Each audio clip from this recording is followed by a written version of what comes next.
there's a couple of topics I want to touch on there. So the first one is submitting through a developer account. So we have our own developer account here at Three-Sided Cube, and we can submit on your behalf, or we can utilize your developer account. So clients will have their own developer accounts that they want to submit to the App Store.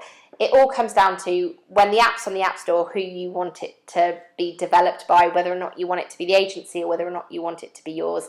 If you want it to be your name, your brand, then you are going to need a developer account. The second part to that question, if you like, is the files and everything that you need. So we have a checklist, a tick list that our project managers will run through with the client, so that the client's clear on all of the file types, everything that they need to be able to submit to the App Store. And the client can do it, we can do it. Ideally, we look to do it in partnership, and we'll do it together. And it's a monumental moment in a project when you can actually submit something to the App Store. With Android, with Google Play, it's very simple and it's quite quick. The approval process is very quick. I think it just goes live.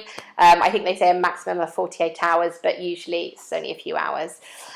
With the Apple Store, it's slightly different because obviously everything needs to be approved, and it can take up to 2 weeks. With you can expedite a submission, so you can get it pushed through really quickly if you have the right contacts and you have a good enough reason.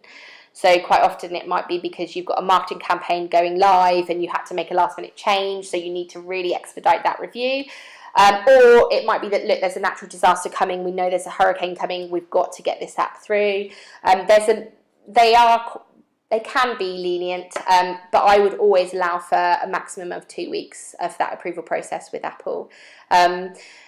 Which is always a bit of a downer, I think, because everyone always wants, when you press submit, you always want to see the app live straight away, but it does take time, and that does need to be factored into project plans.